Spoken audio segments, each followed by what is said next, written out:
Osmosis जो है ये इसको समझते हैं हम।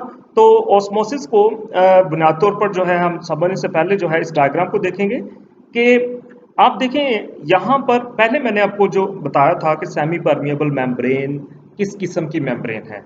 ये बेटा एक ऐसी मेम्ब्रेन है जो कि पानी के मॉलिक्यूल्स को यानी जो सॉल्वेंट है उसके मॉलिक्यूल को तो अलो करती है, पानी के मॉलिक्यूल को ये अलो करती है कि वो इसमें से गुजर जाए, लेकिन ये सल्यूट के मॉलिक्यूल को अलो नहीं करती। ऐसी मेम्ब्रेन को सेमी परमेबल मेम्ब्रेन कहते हैं। ठीक है, तो सबसे पहले हमने ये क्या किया है, ये एक बीकर है हमारे पास। ठीक है, तो इस बीकर के सेंटर में हमने एक सेमी परमेबल मेम्ब्रेन लगा रखी है। ठीक है, ये हो गई सेमी परमेबल मेम्ब्रेन और इसके अंदर पानी डाला है। ठीक है, ये ब्लू कलर के जो डॉट्स हैं ये पानी को शो कर रहे हैं। ठीक है, ये वाटर मॉलिक्यूल्स हैं।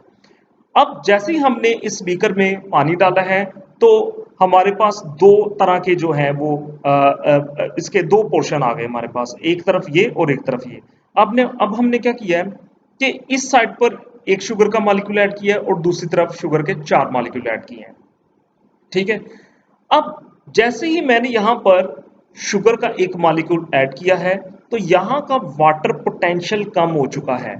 स्टूडेंट्स, मैं आपको जरा वाटर पोटेंशियल अच्छे तरीके से समझा दूं कि ये वाटर पोटेंशियल क्या है। देखें, पानी के जो मॉलिक्यूल्स हैं ये अपनी काइनेटिक एनर्जी की वजह से हर वक्त फ्रीली मूव कर रहे होते हैं। ठीक है, आप सबको पता है, अपने फिजिक्स में पढ़ा हुआ है कि पानी के मॉलिक्यूल के अंदर पानी के जो मॉलिक्यूल हैं ये हर टाइम हरकत करते रहते हैं, ये मूव करते रहते हैं। इनके अंदर काइनेटिक एनर्जी है, इनके अंदर पोटेंशियल एनर्जी है, जिसकी वजह से ये हरकत करते रहते हैं। ओके, सो जैसे ही जब ये पानी प्योर था, जब इसके अंदर कोई भी सल्यूट पार्टिकल नहीं था, तो पानी के सारे मॉलिक्यूल एक जगह से दूसरी जगह हरकत कर रहे थे। ठीक है, लेकिन जैसे ही मैंने शुगर का एक मॉलिक्यूल ऐड किया है, लेट्स सपोज के ये एक मॉलिक्यूल को आप 10 मॉलिक्यूल कंसीडर कर लें। ओके, तो क्या हुआ कि यहां पर क्या हुआ कि पानी के कुछ मॉलिक्यूल शुगर के इस मॉलिक्यूल के साथ जो है वो चिपक गए।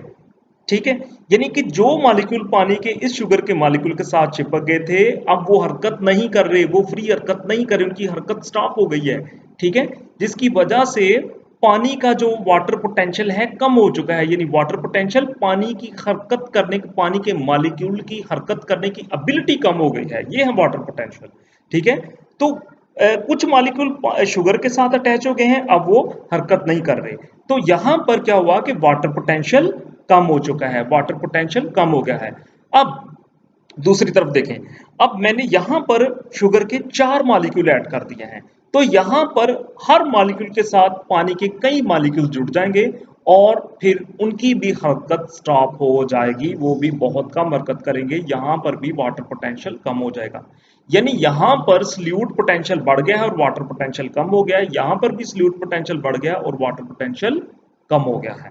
ठीक है, ओके, अब क्या है कि पानी जो है, ठीक है, पानी ये क्या करता है, एक नेचुरल टेंडेंसी है इसकी कि ये हमेशा, ठीक है, लोअर कंसंट्रेशन से हायर कंसंट्रेशन की तरफ मूव करता है। ठीक है, ये हमेशा लोअर कंसंट्रेशन से हायर कंसंट्रेशन की तरफ मूव करता है, जहां पर सल्यूट कंसंट्रेशन ज्यादा होती है, सॉरी। ठीक है, अब जरा देखें कि जैसे ही बेटा यहां पर मैंने शुगर के 4 मॉलिक्यूल ऐड किए हैं, तो यहां पर जो पानी के कुछ मॉलिक्यूल्स थे, ठीक है, वो क्या करेंगे, वो देखेंगे कि इस तरफ पानी की मिकदार, इस तरफ पानी का पोटेंशियल कम हुआ है, यहां पर वाटर पोटेंशियल कम हुआ है, तो वो फौरी तौर पर यहां से यहां की तरफ आना शुरू हो जाएंगे थ्रू ऑस्मोसिस। ये देखें, ये ऑस्मोसिस स्टार्ट हो जाएगी। ठीक है, ऑस्मोसिस के थ्रू क्या होगा कि ये पानी के मॉलिक्यूल जहां पर इनका इनका जहां पर पानी का पोटेंशियल कम था, ये उस तरफ हरकत करना शुरू कर देंगे, ये उस तरफ हरकत कर रहे हैं। That is called osmosis. ठीक है, इसे हम क्या कहेंगे, ऑस्मोसिस, यानी कि पानी के मॉलिक्यूल का लोअर सल्यूट कंसंट्रेशन से हायर सल्यूट कंसंट्रेशन की तरफ मूव करना ही ऑस्मोसिस कहलाता है। तो देखें, अब यहां पर पानी के जो मॉलिक्यूल हैं ये इस तरफ शिफ्ट होना शुरू हो गए और यहां पर पानी का जो लेवल है ये बढ़ गया है। ठीक है, तो इस तरह से ऑस्मोसिस के थ्रू, ऑस्मोसिस क्या है, ये डिफ्यूजन का एक स्पेशल केस है बेटा। ये जो ऑस्मोसिस है ये भी एक किस्म की डिफ्यूजन है, लेकिन इसमें कुछ कंडीशंस हैं। ठीक है, अब आपको समझ लग गई है ना कि ये किस तरह से पानी के मॉलिक्यूल ठीक है, इस तरफ से इस तरफ गए हैं। ठीक है, यहां पर चूंकि सल्यूट कंसंट्रेशन ज्यादा थी और यहां पर कम थी, यहां पर पानी के मॉलिक्यूल की तादाद ज्यादा थी, यहां पर कम थी, तो पानी के मॉलिक्यूल ने क्या किया कि वो उस तरफ हरकत कर रहे हैं जहां पर उनकी मिकदार कम हो चुकी है, यानी जहां पर सल्यूट पोटेंशियल बढ़ गया है और वाटर पोटेंशियल कम हो गया है। ठीक है, तो ये उस तरफ हरकत करना शुरू कर देंगे। तो जैसे ये हरकत करेंगे तो यहां का जो वाटर लेवल है ये क्या करेगा, राइज कर जाएगा, बढ़ जाएगा। That is called osmosis. ठीक है, ओके। उम्मीद करता हूं कि आपको ऑस्मोसिस का जो कॉन्सेप्ट है ये क्लियर हो चुका है।